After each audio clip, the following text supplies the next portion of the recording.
Ya, baik, saya mulai ya. PPT ini sudah saya upload di website saya, ya, bisa di-download. Pembahasan kita pada hari ini adalah renewable energy, khususnya untuk biodiesel.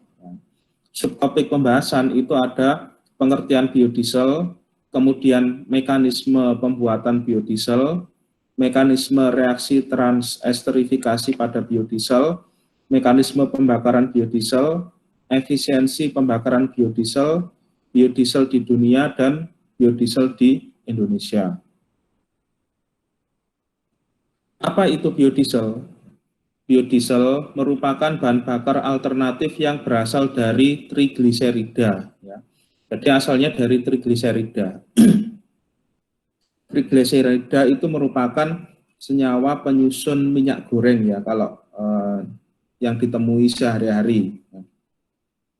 Minyak goreng itu berasal dari minyak kelapa sawit. Nggak hanya minyak goreng aja ya, sebenarnya ada beberapa jenis minyak-minyakan. Ya. Trigliserida merupakan penyusun utama minyak nabati dan lemak hewani. Namun, biodiesel lebih sering dikatakan dibuat dari sumber minyak nabati.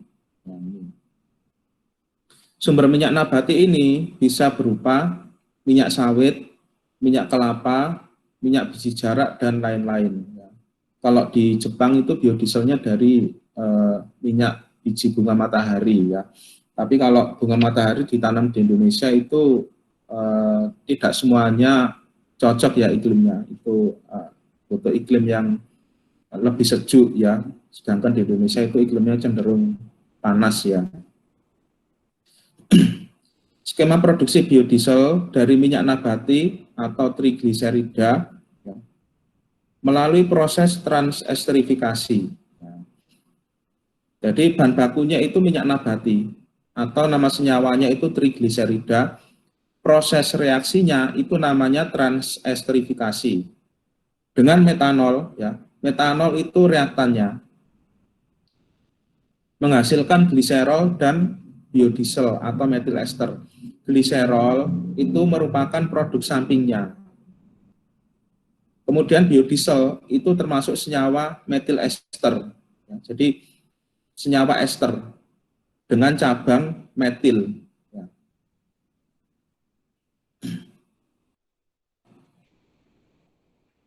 Ada yang cetung tadi ya, yang termasuk.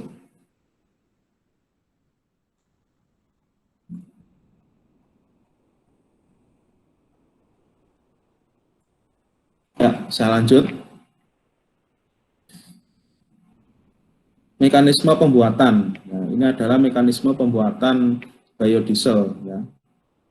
Pembuatan biodiesel didasarkan pada proses transesterifikasi trigliserida menjadi metil ester biodiesel atau FAME. Ya. Biodiesel itu juga disebut juga dengan FAME ya. FAME itu singkatan dari fatty acid methyl ester. F-nya itu fatty, A-nya acid, M-nya itu metil, E-nya itu ester. Jadi fatty, dia itu termasuk senyawa lemak-lemakan. Senyawa lemak itu merupakan golongan senyawa ester. Alkohol yang digunakan dalam proses transesterifikasi adalah metanol. Ya, ini reaktannya. Digunakan pula katalis NaOH. Ya, ini adalah blok diagram sederhana. Ya. Trigliserida ini merupakan bahannya. Bahannya ini didapat dari, kalau di Indonesia itu adalah dari minyak kelapa sawit. Ya. Kemudian ini ada katalis dan metanol. Katalisnya NaOH. Metanol ini reaktan. Ya. Katalis dan metanol ini dicampur terlebih dahulu ya, sampai dia homogen. Ya. Tujuannya katalis dan metanol ini agar dia bereaksi terlebih dahulu membentuk zat intermediate. Jadi katalis itu bukannya tidak bereaksi ya, katalis itu bereaksi, tapi nanti di produk ya didapatkan kembali. Dia bereaksi menjadi zat intermediate kemudian lepas ya kembali menjadi zat aslinya, itu katalis. Ini dicampur dulu katalis dengan metanol. Kemudian trigliseridanya ini mengalami tahap preheating. Ya. Tahap preheating itu tahap persiapan pemanasan. Ya. Suhunya antara 50 sampai 60 derajat Celcius. Ya. Sebenarnya 65 itu tidak apa-apa ya. Tapi kalau 65 itu ada kendala. Ya. Karena titik didih metanol itu 65, sekian ya. Jadi mendekati titik didih metanol kalau 65. Ya, sehingga kalau mendekati titik didih, maka metanol rentan akan menguap. Nah, makanya ini disetting 50 sampai 60 derajat Celcius. Kemudian ini trigliserida yang sudah dipanaskan ini direaksikan dengan campuran antara katalis dan metanol. Reaksinya ini adalah reaksi transesterifikasi. Suhunya itu juga dijaga juga. Suhunya itu dijaga 50 sampai 60 derajat Celcius. Ya. Reaksi transesterifikasi ini merupakan reaksi yang berjenis endoterm. Ya. Kalau di kimia fisika mungkin sempat disinggung sedikit kan ya masalah endo dan eksoterm ya. Mungkin di kimia teknik juga ya. Endoterm itu reaksi yang bisa bergeser ke arah produk apabila sistem itu diberi panas ya, diberi energi panas. Ya, ini reaksinya transesterifikasi. Transesterifikasi itu merupakan reaksi esterifikasi, tapi dia modelnya trans. Ya. Artinya ada yang bersilang ya, pertukaran secara bersilang. Bersilangnya seperti apa ya nanti setelah slide ini ada pembahasan khusus tentang reaksi transesterifikasi. Ya. Kemudian dihasilkan gliserol yang menjadi produk samping dalam pembuatan biodiesel. Setelah mengalami reaksi transesterifikasi, ini menghasilkan biodiesel dan gliserol. Makanya di sini ada tahap separasi. Tahap separasi di sini memisahkan ya, antara biodiesel dan gliserol. Karena gliserol dan biodiesel ini memiliki perbedaan dalam hal massa jenis. Ya. Massa jenisnya itu berbeda jauh sekali. Oleh karena itu, gliserol dan biodiesel ini bisa dipisahkan dengan tahapan yang namanya itu dekantasi. Tahapan dekantasi itu adalah tahapan pemisahan berdasarkan perbedaan massa jenis suatu zat ya, dalam campuran. Gliserol ini massa jenisnya lebih besar dari biodiesel. Sehingga gliserol ini posisinya di bawah dan dia akan bisa dipisahkan. Biodiesel massa jenisnya lebih kecil daripada gliserol, oleh karena itu dia dapat dipisahkan ya, di sebelah atas ini biodiesel. Tapi ini masih dalam biodiesel kasar atau dikenal juga dengan istilah crude biodiesel. Crude biodiesel ya namanya crude ya. Crude itu merupakan zat yang masih belum termurnikan karena ada suatu campuran. Campurannya apa ya, pengotornya ya.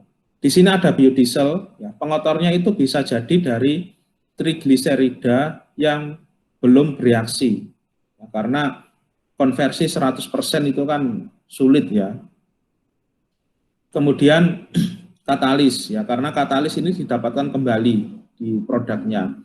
Kemudian ada metanol, ya, metanol yang berlebih. Ya. Metanolnya di sini sengaja dibuat berlebih, ya, agar konversi trigliseridanya menjadi besar. Yaitu teknis reaksinya. Ya.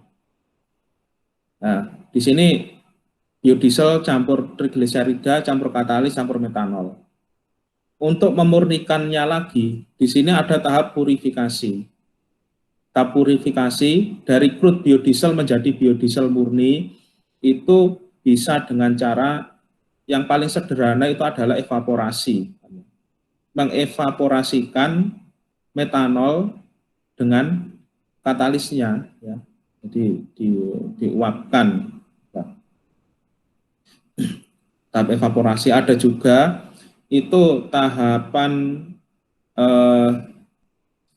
ini ya, distilasi sederhana dengan reflux. Ya, kalau di lab itu biasanya distilasi sederhana. Jadi distilasi itu ada distilasi yang sederhana, ada distilasi yang bertingkat, ya, fraksionasi, itu biasanya pada minyak bumi.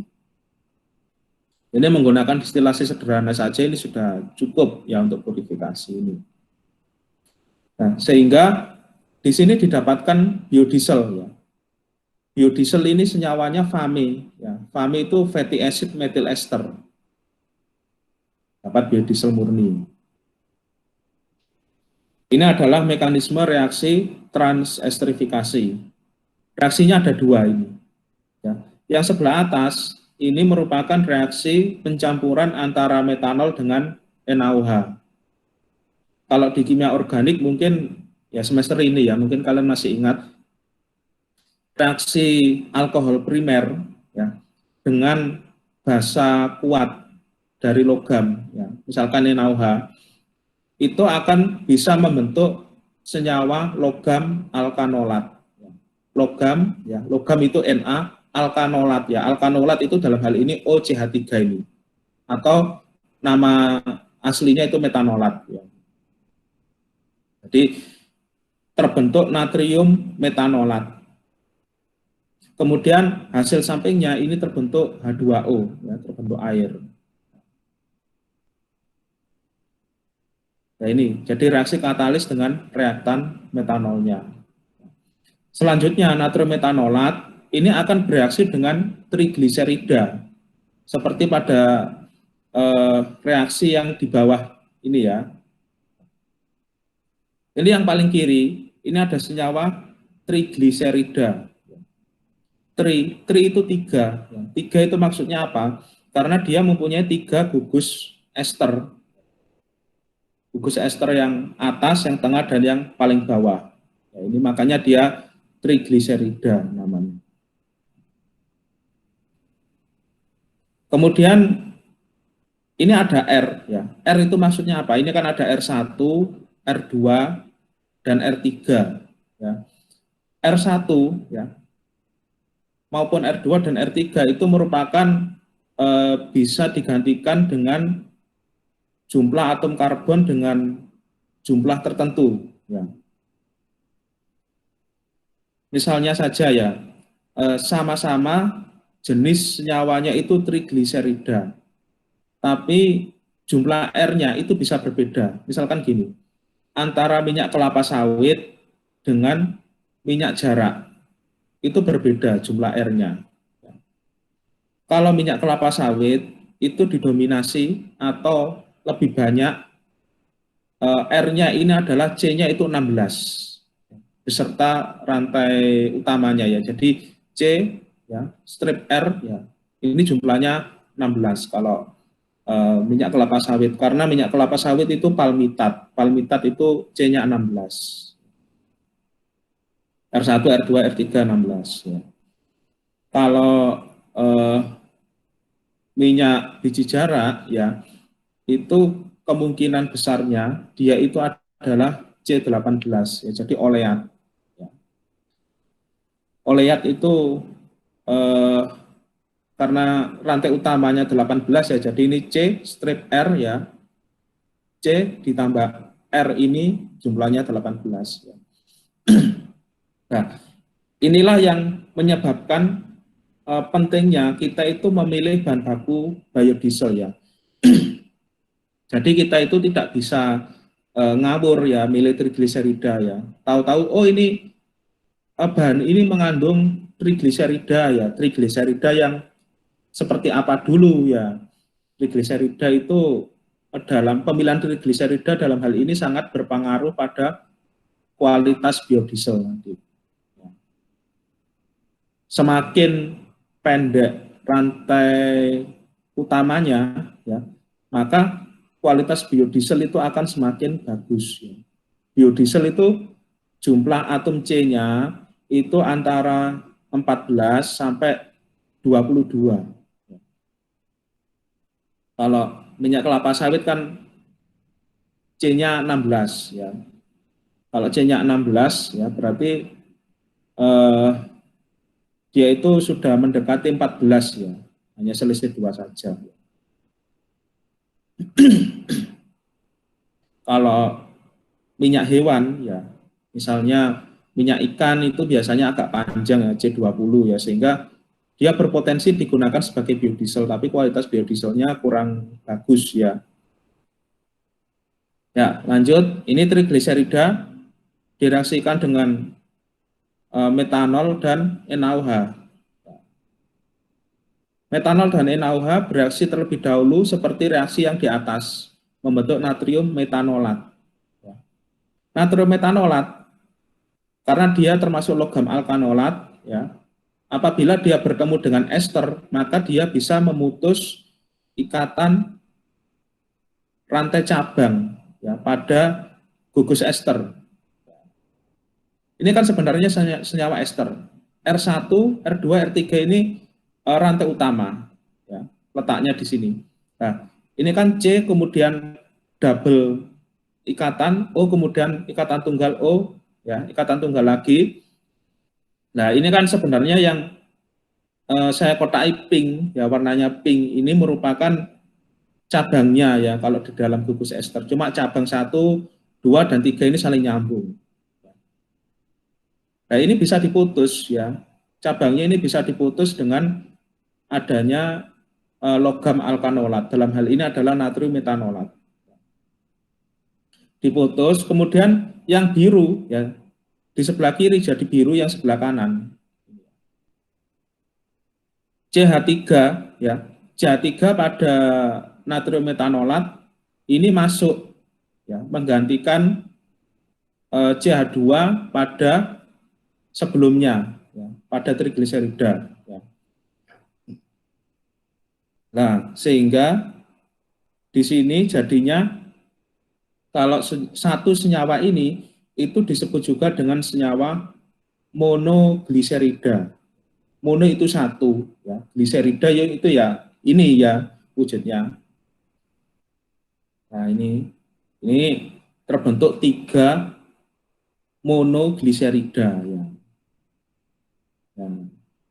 Membentuk 3 ini ada R1, R2, R3 ya. Ini R-nya ini tergantung dari sumber bahan baku biodieselnya ya.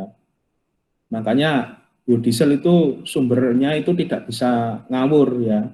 Jadi harus memilih berapa jumlah atom C pada rantai utamanya. Kalau biasanya ya, kalau jumlah atom C-nya semakin panjang, dia semakin sulit terbakar. Sifat hidrokarbon secara umum kan gitu. Sama kayak gini, bensin sama aspal ya. Aspal itu di atas 25, bensin itu 8 jumlah atom C-nya. Lebih mudah terbakar mana bensin sama aspal? Kan tentu saja kita bisa menjawab jelas ya, lebih mudah bensin terbakar ya, karena bensin atom karbonnya lebih pendek. Demikian juga dengan biodiesel ya. Kalau C-nya semakin pendek, dia semakin mudah terbakar. Sehingga nanti dalam starternya mobilnya itu kalau dalam cuaca yang dingin itu nggak sulit nanti nyalanya. Ini senyawa faminya ya, fatty acid methyl ester. Kemudian yang sampingnya paling kanan ini merupakan gliserin atau biasa kita menyebutnya dengan istilah gliserol. Gliserol itu merupakan senyawa triol alkohol ya. Triol itu 3, tri ya. Tri itu 3, ol itu dari akhiran alkohol ya. Jadi triol alkohol. Ini gliserol.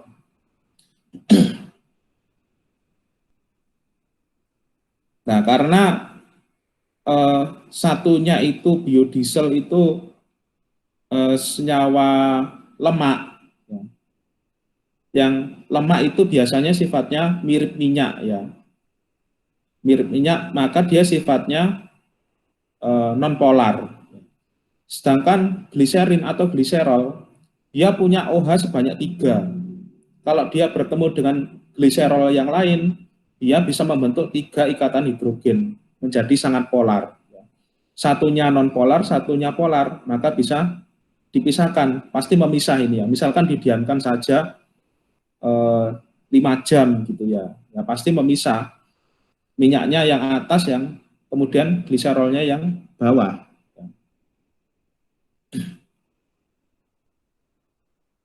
Ini merupakan syarat biodiesel di Indonesia. Biodiesel yang ada di Indonesia itu adalah B10, yang mana 90%-nya itu merupakan diesel, ya, maaf ya, solar minyak bumi, ya. 90% of petroleum diesel. Ini yang sudah diaplikasikan di Indonesia, ya, bahkan di ya banyak ya, di Malang pun itu saya lihat di SPBU yang besar-besar itu ada tulisannya B10, ya. 10 itu berasal dari kata 10%-nya biodiesel, 90%-nya solar minyak bumi. Kemudian biodiesel di Indonesia itu ada standar SNI-nya, ya. Indonesian Standard for Biodiesel Quality. Itu antara lain yang pertama itu adalah SETA number, ya. 51 minimum SETA number. SETA number itu kalau di istilah bensin itu sama aja dengan okta number. Jadi okta number, SETA number itu mirip-mirip ya. Cuma kalau okta number itu untuk bensin, kalau SETA number untuk solar. Mengapa dibedakan ya? Karena prinsip pembakarannya itu berbeda ya, di dalam mesin ya. Mesin diesel sama mesin bensin itu konstruksinya berbeda. An indicator of combustion speed relative to cetan as a standard, ya, adalah indikasi ya, atau indikator kecepatan pembakaran relatif ini ya, sebagai cetan number adalah indikator pembakaran, kecepatan pembakaran relatif. Higher its value, ya, semakin tinggi nilainya, easier it is to start ignition, ya, semakin mudah terbakar. SETA number semakin tinggi semakin bagus. Ini syaratnya minimumnya 51. SETA number ini bisa semakin tinggi nilainya ya, kalau biodiesel itu atom karbonnya semakin pendek. Misalkan C14 ya, C14 itu dia SETA number-nya bisa lebih dari 51 ya. Kemudian syarat lainnya ini ada gliserol content, ya, kandungan gliserol. Maksimalnya 0,24%. Gliserol ini merupakan triol alkohol ya. Sebenarnya alkohol itu kan bisa terbakar. Tetapi mengapa dihilangkan pada biodiesel ya, yaitu karena dia itu sebenarnya properti flash point ya. Flash point itu titik nyala ya. Jadi kemampuan pertama menyala pertama kali ya, ketika dia disulut itu namanya flash point ya. Flash point-nya itu terlalu tinggi. Sehingga gliserol ini bisa terbakar kalau ruangannya itu dipanaskan terlebih dahulu ya. Kalau nggak salah gliserol itu 300 sekian ya flash point-nya, ya, terlalu tinggi sehingga dia harus dihilangkan. Kemudian kandungan air ya, kandungan airnya ini maksimal 0,05%. Ya. Air ini mengganggu pembakaran, ini jelas sekali ya, ini nggak perlu saya jelaskan lagi. Kemudian FAMI konten, ya, FAMI itu biodieselnya ya, senyawanya. Itu minimal 96,25% ya, kandungan FAMI minimalnya. Kemudian ada lagi itu yang namanya flash point, titik nyala. Ya. Flash point-nya ini, oh ini maksimal ya, ini kurang keterangannya, ini maksimal 100 derajat Celcius. Semakin rendah flash point, maka dia semakin mudah terbakar. Dia request-nya tidak butuh suhu yang tinggi untuk terbakar. Ini adalah mekanisme pembakaran biodiesel menjadi energi. Ini ada gambarnya. A, B, C, D, E ini mewakili 1, 2, 3, 4, 5 ini. Reaksi pembakaran biodiesel terjadi pada mesin diesel dengan tahapan sebagai berikut. Satu, udara masuk ke ruang piston. Satu ini yang A, ini yang masuknya. Udara masuk ke piston ya. Pembakaran itu butuh udara ya, ini jelas ya. Karena di dalam udara itu ada oksigen. Ya. Oksigen itu diperlukan untuk proses pembakaran. Dua, piston melakukan kompresi terhadap udara sehingga terjadi kenaikan suhu. Jadi pistonnya ini menekan udara, ya, sehingga udaranya itu terkompresi atau termampatkan. Ya. Kemudian yang ketiga, ya, saat udara dalam kondisi tekanan tinggi, biodiesel diinjeksikan ya. Jadi ketika posisi pistonnya itu mengkompresi udara pada titik maksimalnya, ya, maka biodiesel ini diinjeksikan ya, ke dalam ruang bakar. Ruang bakarnya ya di dalam piston ini ya, di dalam udara yang termampatkan ini. Karena tingginya suhu udara yang ditekan, biodiesel akan mengalami detonasi dengan udara sehingga menghasilkan energi dan gas buang. Ini poin yang keempat ya. Ini adalah yang membedakan ya, ciri-ciri mesin bensin dengan mesin diesel. Ya. Kalau mesin bensin, ya, bensin itu meledak karena ada percikan dari api ya, percikan api dari busi. Ya, jadi businya itu mengeluarkan percikan api. Ya, dalam hal itu percikan apinya itu berupa listrik bertegangan tinggi. Itu kalau mesin bensin ya. Tapi kalau mesin diesel, biodiesel ini terbakar ya karena akibat adanya tekanan. Ya, tekanan terhadap ini ya udara dan biodieselnya sendiri itu ditekan ya. Ya. Kalau di kimia teknik mungkin masih ingat ya, kalau salah satu cara untuk menggeser reaksi ke arah produk ya, itu adalah dengan memperbesar tekanannya. Sehingga dia biodiesel itu kalau ada udara termampatkan ya, udara dimampatkan dikompresi, suhunya naik, kemudian ada biodiesel di situ ya dia bereaksi ya, bisa terjadi pembakaran yang menyebabkan detonasi. Detonasi itu ledakan. Kemudian yang kelima, ya, piston terdorong dan gas dikeluarkan. Karena ada detonasi, ya, detonasi ini di dalam blok mesin ini, di dalam ruang bakar, ini mendorong piston, sehingga jadi energi gerak. Ya. Kemudian gasnya ya, CO2 dan H2O, hasil pembakaran itu dikeluarkan. Ya mungkin ada pembakaran tidak sempurna ya, tapi porsinya sedikit ya. Misalkan saja menjadi karbon ya pembakarannya, karena ya seperti yang kita ketahui kalau kita servis itu pasti banyak partikel-partikel hitam pada mesinnya ya.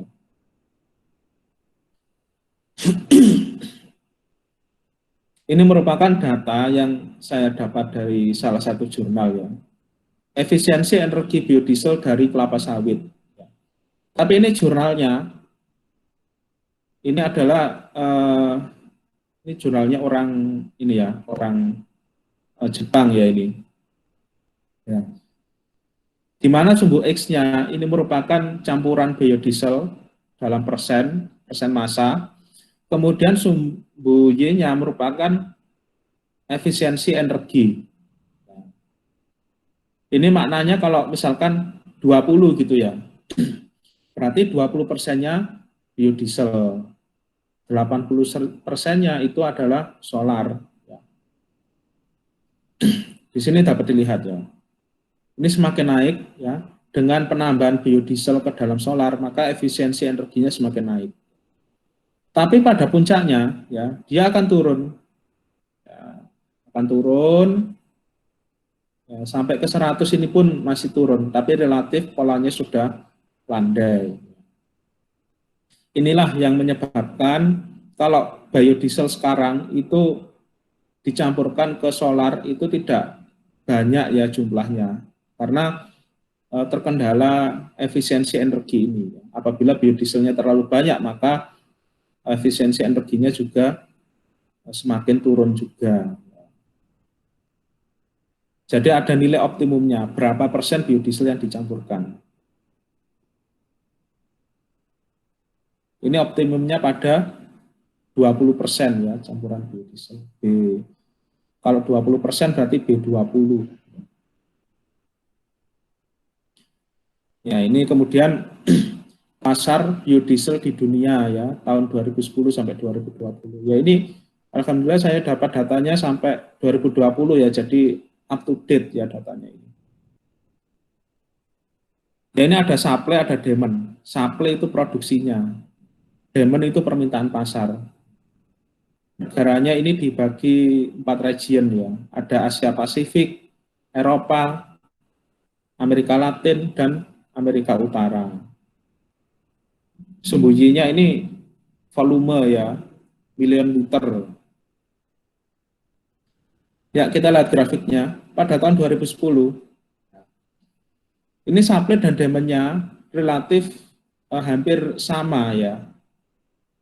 Ya memang pada waktu tahun 2010 ini biodiesel masih baru ya, masih baru ditemukan ya, baru diteliti, pengembangannya juga belum banyak ya, jadi pantas kalau supply dan demand-nya ini berimbang. Kemudian tahun 2015 dapat dilihat bahwa supply dan demand ini demand-nya ya sedikit lebih tinggi, terutama untuk Eropa. Yang warna oranye ini adalah Eropa. Pada waktu tahun 2015 ini memang masyarakat sudah mulai sadar ya bahwa non-renewable energy itu kok semakin lama semakin sulit ditemukan sumber baru ya, maka harus ada energi yang menggantikan minyak bumi ya, salah satunya itu adalah biodiesel yang bisa dicampur pada solar. Kemudian tahun 2020, ya ini sekarang ini ya, 2020 ini ya, yang oranye, demand-nya atau permintaannya itu jauh lebih tinggi dari supply-nya, hampir 2 kalinya. Ini di Eropa ya. Kalau di Asia ya supply dan demand relatif berimbang. Kalau di Amerika Latin malah banyak supply-nya ya. Kemudian yang hijau ini Amerika Utara, supply dan demand-nya relatif berimbang juga. Ya ini masyarakat Eropa mulai ini ya, mulai sadar bahwa kalau kita tergantung pada minyak bumi terus ini tidak bagus untuk berkelanjutannya ya. Sedangkan energi, terutama dalam hal ini adalah transportasi dan energi untuk keperluan industri itu dibutuhkan. Ya antara tahun 2015 dan tahun 2020, bahkan sampai sekarang ya, sampai awal tahun ya, itu terjadi persaingan pasar ya untuk biodiesel. Bahkan ya sempat masuk di TV ya, saya lihat di TV One ya. Kemudian di top trendingnya beritanya Google yaitu yang membahas tentang persaingan pasar biodiesel antara Eropa dan Indonesia ya. Indonesia ini termasuk dilirik ya oleh Eropa untuk minyak kelapa sawitnya. Tetapi Indonesia sendiri itu juga butuh ya biodiesel untuk keperluan dalam negeri. Apalagi pemerintah sekarang itu mencanangkan tidak hanya B10 dan B20 ya, tetapi mencanangkan B30. Bahkan sekarang itu ada pilot plan-nya, ya masih skala pilot ya. Itu untuk B100. Mungkin ya untuk diaplikasikan butuh 3-5 tahun lagi ya kalau B100 itu, karena masih skala pilot. Ya, ketika itu memanas ya. Loh, Eropa butuh ekspor ya, butuh impor minyak kelapa sawit ya dari Indonesia ya. Terus kok Indonesia sekarang malah mengurangi ya impor mengekspor minyak kelapa sawit ke Eropa ya. Nah itu akhirnya dijawab ya sama pemerintah kita. Lu Indonesia juga butuh kok ya. Akhirnya panas ya ketika itu terjadi perang dagang sehingga harga biodiesel ketika itu sempat anjlok ya karena permainan pasar itu. Tapi sekarang sudah mulai relatif membaik ya. Ini adalah perkembangan biodiesel di Indonesia. Ini pada tahun 2014 5,6 million kiloliter of production capacity, kapasitas produksinya 4,5 MKL. MKL itu singkatan dari million kiloliter, are ready to operate, yang siap dioperasikan. 1,2 million kiloliter diekspor. Ini terutama ke Eropa ya ekspornya. 1 million kiloliter for domestic usage. 1 juta kiloliter untuk keperluan dalam negeri. Ini data tahun 2014. Kemudian pada tahun 2015 ini terjadi regulasi untuk biodiesel, ya, terutama pada sektor industri dan transportasi. Sektor lainnya ini ada sektor rumah tangga komersial dan lain-lain. Ya, terutama untuk industri dan transportasi ya, dalam bentuk B10 itu diperbanyak jumlahnya ya di Indonesia tahun 2015. Sehingga pada tahun 2016 sampai 2017 ya ini terjadi perbedaan jumlah ekspor dan impornya untuk biodiesel ya. 3,06 million kiloliter for domestic distribution. Ya ini yang tadinya hanya 1 juta kiloliter untuk kebutuhan dalam negeri menjadi 3,06 juta kiloliter untuk kebutuhan dalam negeri, 3 kalinya. Kemudian dari tahun 2014 1,2 juta kiloliter yang diekspor ke Eropa ya, menjadi 0,39 juta kiloliter yang diekspor ke Eropa ya. Ini menurun jadi sepertiganya ya. Ya ini sehingga sempat panas ya hubungan antara Indonesia dan negara-negara di Eropa terkait biodiesel. Padahal hanya selisih 2 tahun. 2014 ke 2016 ini kan selisihnya cuma 2 tahun. Tetapi sudah terjadi perbedaan ekspor dan kebutuhan dalam negeri yang cukup signifikan ya.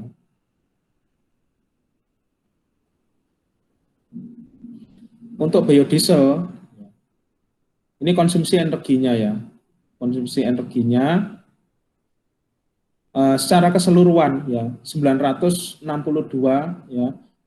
Ini merupakan total energi yang dikonsumsi di Indonesia ya. Ini nggak hanya dari biodiesel ya, ini dari minyak bumi, dari bensin, kemudian dari apa ya PLTA dan sebagainya ya, ini dari solar cell ya. Ini 962. Biodiesel itu menyumbang 86,6 MBOE, yang mana itu merupakan 9% dari kebutuhan total energi domestik ya, dalam hal ini di Indonesia. Cukup banyak ya, 9% itu ya cukup berpengaruh ya terhadap devisa ya.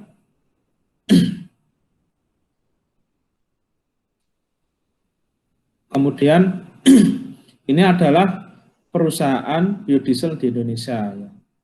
Ini datanya yang saya dapat gambarnya ini belum up to date ya, ini masih 2010 ya. Ya cari gambarnya yang kayak gini agak sulit ya memang. Ya, ini ada Pulau Sumatera, Jawa, Kalimantan, ini ada perusahaan biodiesel. Terutama pada Sumatera ya. Ini Sumatera ini karena ya banyak ini lahan sawitnya, sehingga dia banyak perusahaan biodieselnya. Di Jawa juga ya ini, terutama di Jawa Barat. Ini area Cilegon ya, dan sekitarnya, Tangerang dan sekitarnya ini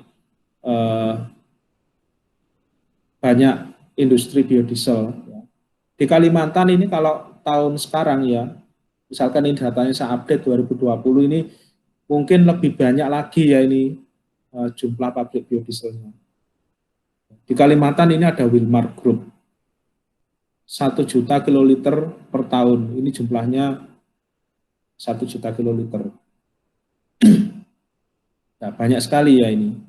Yang lain ini di bawah 1 juta kiloliter semua. Ya.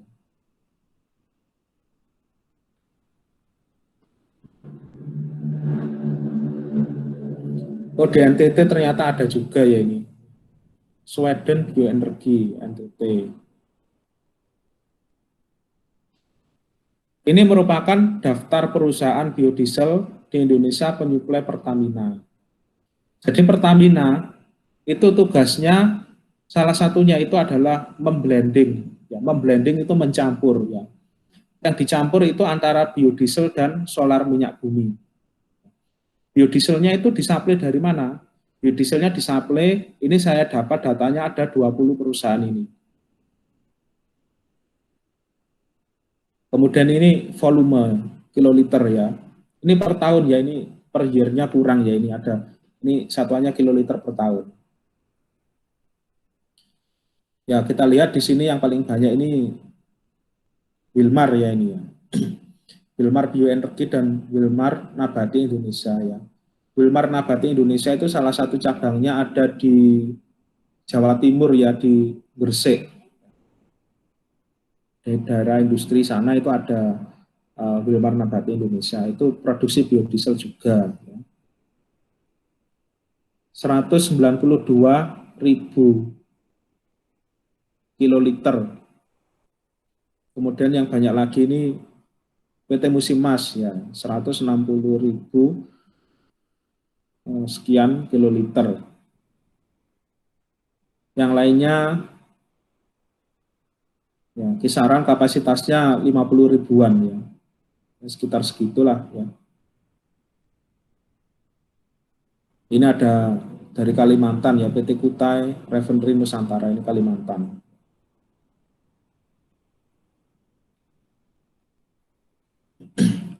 Kemudian ini ada perusahaan selain Pertamina yang tugasnya juga memblending biodiesel dengan solar.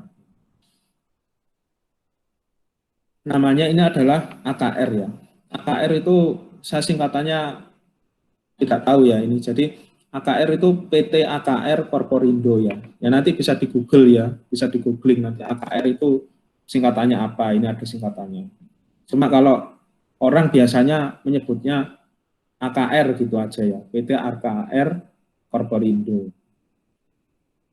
Ini ada 8 perusahaan supplier ya, yang menjadi supplier biodiesel di AKR. Ini yang terbesar,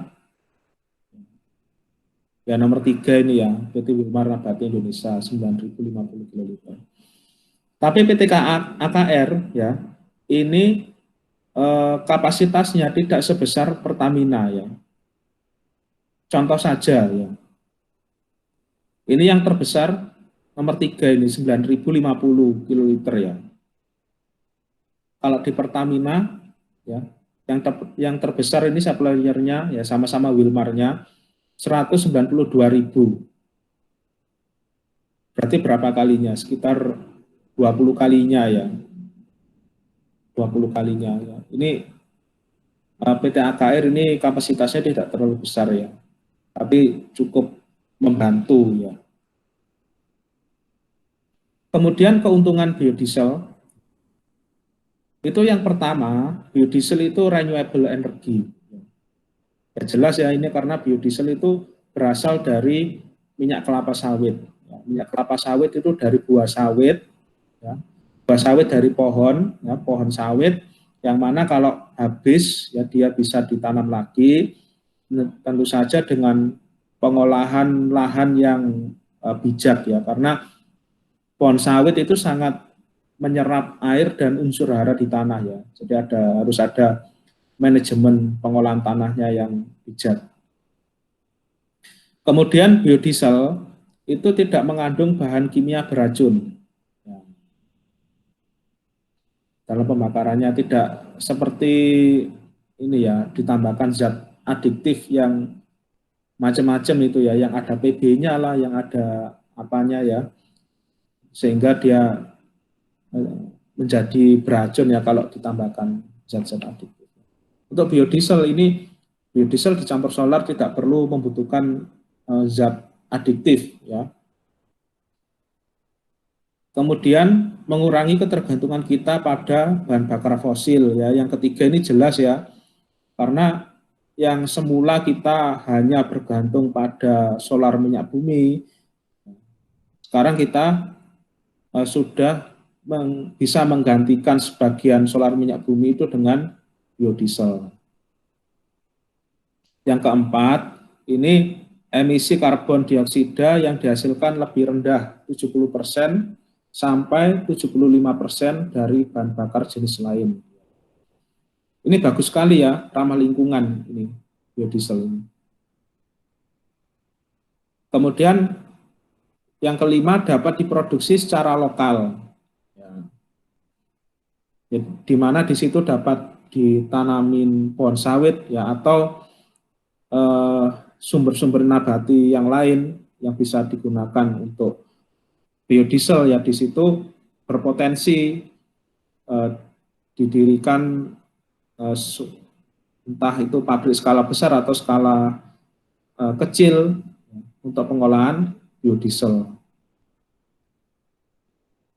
Meskipun kelebihannya banyak, kekurangannya itu juga cukup banyak juga ya. Ini yang menjadi masalah biodiesel di Indonesia. Yang pertama itu kandungan energi yang dimiliki biodiesel lebih rendah 9 sampai 12% dari bahan bakar solar yang berasal dari fosil hewan. Nah, ini. Tapi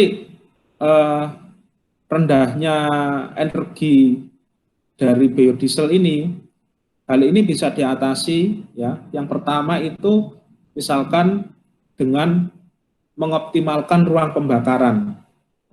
Jadi modifikasi pada ruang bakar itu dioptimalkan bagaimana agar bisa memanfaatkan energi sebaik mungkin. Yang kedua ya, ini biodiesel dengan solar ya, campuran itu untuk meningkatkan energi bakarnya itu bisa ditambahkan zat adiktif ya.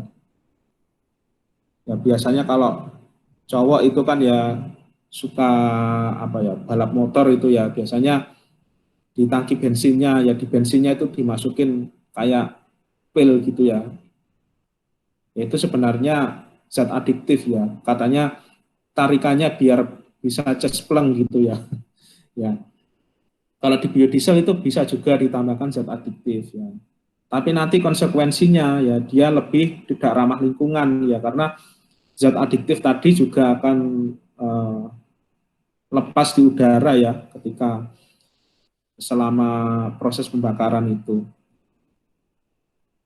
Yang kedua, mudah mengental jika disimpan dalam jangka waktu panjang. Ya. Dalam jangka waktu panjang ini maksudnya tidak seminggu 2 minggu ya, tetapi setahun 2 tahun gitu ya mungkin ya. Karena kalau di lab sendiri itu biodiesel disimpan 1 bulan pun itu tidak mengendap sama sekali ya.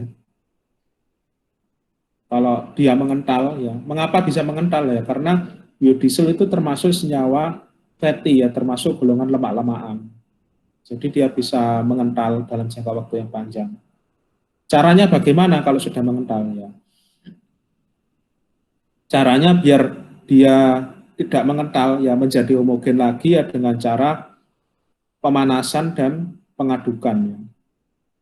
Ya, kalau pemanasan untuk menjadikan homogen saja sih suhunya tidak perlu terlalu tinggi. Ya. Misalkan 60 derajat Celcius gitu sudah cukup ya. Karena tujuannya hanya menghomogenkan. Yang ketiga, sebagian besar diproduksi dari satu jenis biomasa. Nah, ini di Indonesia ini satu jenis biomasanya ini adalah pohon sawit ya ini. Yang keempat, biodiesel murni memiliki masalah signifikan terhadap suhu rendah, flash point-nya tinggi. Yang keempat ini menjadi masalah kalau misalnya biodieselnya itu rantai karbonnya itu panjang. Ya, misalkan C20 ya, karena dia berasal dari minyak hewan ya, misalkan minyak ikan gitu ya.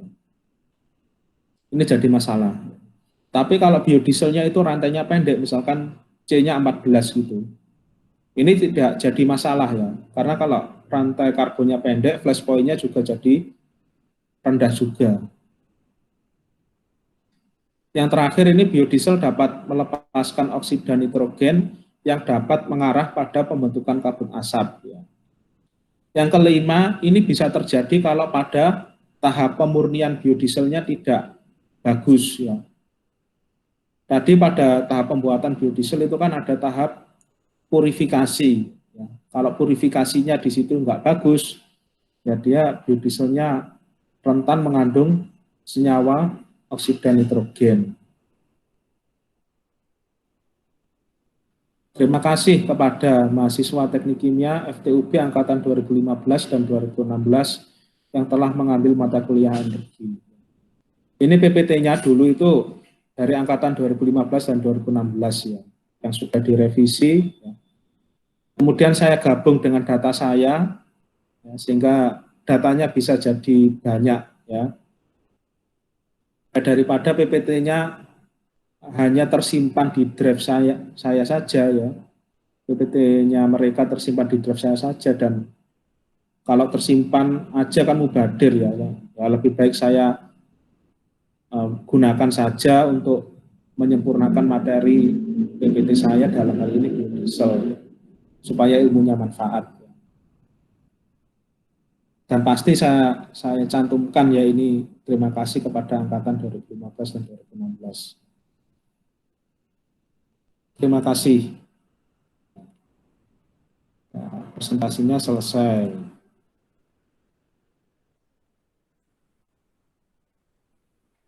Ya, untuk pertanyaan bisa melalui via WA Group ya.